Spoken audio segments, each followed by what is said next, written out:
നമുക്കിനി കൊല്ലത്തേക്കൊന്ന് പോകണം. അവിടെ ദേശീയപാത നിർമ്മാണത്തിനിടെ പാലം തകർന്നു വീണു. അയത്തിലിന് സമീപം കോൺക്രീറ്റ് ചെയ്യവെയാണ് പാലത്തിന്റെ മധ്യഭാഗം തകർന്നത്. ആർക്കും പരിക്കേറ്റിട്ടില്ല. ദിലീപ് ദേവസ്യ ചേരുന്നു ആ സ്ഥലത്തു നിന്ന്. ദിലീപ്, എന്താണ് സംഭവിച്ചത്? എപ്പോഴായിരുന്നു അപകടം? വിനീത, എൻ്റെ പുറകിൽ കാണുന്ന ഈ പാലമാണ് കോൺക്രീറ്റ് നിർമ്മാണത്തിനിടെ മധ്യഭാഗം ഇടിഞ്ഞു വീണത്. നമുക്ക് ദൃശ്യങ്ങളിൽ നിന്ന് തന്നെ വ്യക്തമായി കാണാവുന്നതാണ്. അതായത് ഈ ജാക്കി വെച്ച് പൊന്തിച്ച് നിർത്തുന്ന ഒരു ഭാഗമാണ് ഇടിഞ്ഞു വീണത്. അതായത് താഴെക്കൂടെ വെള്ളം ഒഴുകുന്നതായിട്ടും കാണാം, കനാലിലൂടെ വെള്ളം ഒഴുകുന്നതായി കാണാം. അതിൻ്റെ മുകളിൽ നിർമ്മിച്ചിരിക്കുന്ന പാലമാണ് ഇപ്പോൾ തകർന്നു വീണത്. ഏകദേശം 1:30 കോൺക്രീറ്റ് നിർമ്മാണം നടക്കുന്നതിനിടെയാണ് ഈ അപകടം സംഭവിച്ചത്. ഇവിടെ 3ാമത്തെ തവണയാണ് ഇത്തരത്തിൽ ഈ പാലം തകർന്നു വീഴുന്നതെന്നാണ് സമീപവാസികൾ പറയുന്നത്. ഇവർ പറയുന്നത് കോൺക്രീറ്റിൻ്റെ ഭാരം കൂടുതൽ, അതായത് കൂടുതൽ ഭാരം ഇവിടെ ഉണ്ടായിരുന്നു. ആ ഭാരം താങ്ങാൻ കഴിയാതെ ഈ പാലം വീണു എന്നാണ് പറയുന്നത്. നമുക്കിപ്പം ഇവിടുത്തെ കൗൺസിലർ ചേട്ടാ, കൗൺസിലർ ഇത് എന്താ സംഭവിച്ചതെന്ന്? ഇന്ന് ഉച്ചയ്ക്ക് 1 മണിക്കാണ് ഈ പാലം ഇവിടെ ഇടിഞ്ഞു വീണത്. ഇത് 3ാമത്തെ തവണയാണ് ഇത് കണക്ക് സംഭവിക്കുന്നത്. ഈ പാലം ചെയ്തതിനകത്ത് അതിൻ്റെ താഴെ കൊടുക്കാനുള്ള സേഫ്റ്റികൾ കറക്റ്റായിട്ട് നോക്കാത്തതിൻ്റെ അടിസ്ഥാനത്തിലാണ് ഇത് സംഭവിച്ചിരിക്കുന്നത്.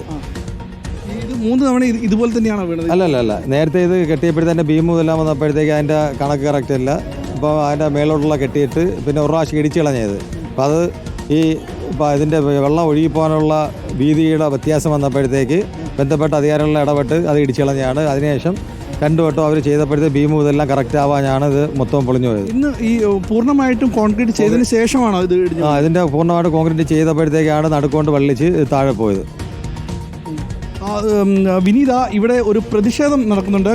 യൂത്ത് കോൺഗ്രസിൻ്റെ കൊടിയെല്ലാം കുത്തിക്കൊണ്ടുള്ള ഒരു പ്രതിഷേധമാണ്. JCB തടയുകയും മറ്റ് കാര്യങ്ങളുമായിട്ട് ഇവിടെ 3ാമത്തെ തവണയാണ് ഈ പാലം ഇടിഞ്ഞു വീഴുന്നതെന്നാണ് ഇവിടുത്തെ ആളുകൾ പറയുന്നത്. അപ്പോൾ അതിൻ്റെ മേലുള്ള ഒരു പ്രതിഷേധം ഇവിടുത്തെ ആളുകൾ വയ്ക്കുന്നുണ്ട്. എന്താണ് കാരണം, അല്ലെങ്കിൽ എന്തുകൊണ്ടാണ് എന്നുള്ള കാര്യം എന്ത് പറ്റി? എന്താണ് ഇവിടെ സംഭവം? എന്താണെന്ന് പറയാം. ഇവിടെ സംഭവം ഇത് 1 പ്രാവശ്യമോ 2 പ്രാവശ്യമോ അല്ല, ഇതിപ്പോൾ 3ാമത്തെ പ്രാവശ്യമാണ് സംഭവിക്കുന്നത്. ഇവർ മണലിൻ്റെ കാര്യത്തിൽ പോലും ആറ്റുമണൽ കൊണ്ടുവന്ന് നിരത്തിയിട്ടാണ് ഇപ്പോൾ അവിടെ വണ്ടി ഓടിക്കുന്നത് പല സ്ഥലങ്ങളിലും. അതുപോലെ തന്നെ പഴയ ചെളി വേസ്റ്റുകൾ എടുത്തുകൊണ്ട് വന്ന് മണ്ണിനും പകരം ഇട്ടിട്ടാണ്, എർത്ത് മണ്ണിനും പകരം വേസ്റ്റ് മണ്ണിട്ടിട്ടാണ് അവർ ഫില്ല് ചെയ്തുകൊണ്ടിരിക്കുന്നത്. ഇത് ഞങ്ങൾ പല പ്രാവശ്യവും സമരം ചെയ്ത് തടഞ്ഞ കേസാണ്. വീണ്ടും അവരത് തന്നെ ഉപയോഗിച്ചുകൊണ്ടിരുന്നു. അപ്പോഴും നമ്മളത് ജനങ്ങളെല്ലാം ചേർന്ന് തടഞ്ഞു, അത് കളഞ്ഞു, കുഴപ്പമില്ല, പോട്ടെ.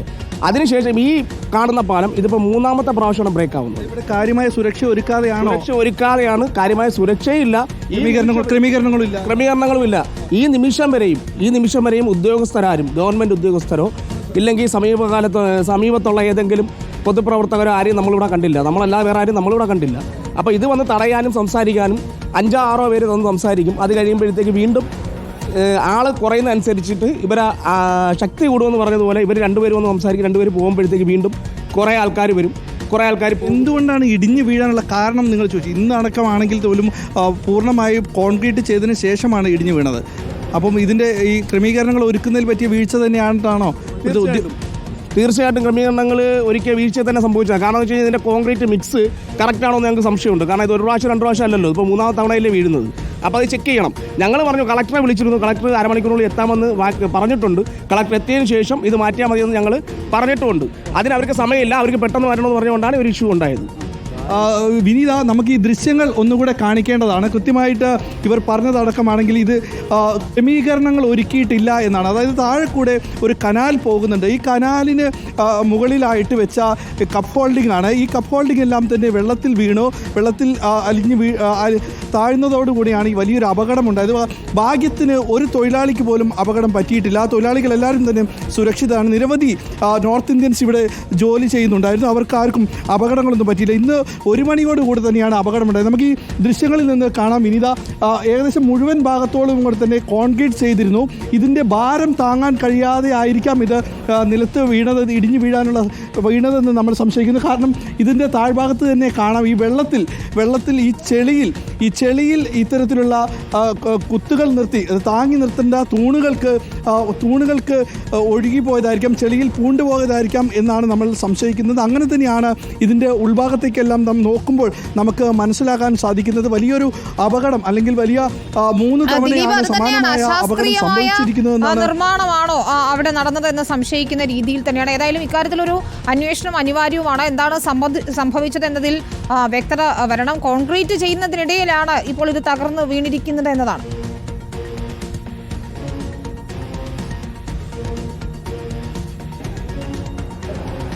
അതെ വിനീത, തീർച്ചയായിട്ടും ഇത് അശാസ്ത്രീയമായിട്ട് തന്നെയാണ് ഇതെല്ലാം ചെയ്തതെന്ന് ഇവിടുത്തെ ആളുകൾ പറയുന്നത്. ഈ കോൺക്രീറ്റ് ഉണങ്ങിയിട്ട് പോലില്ല.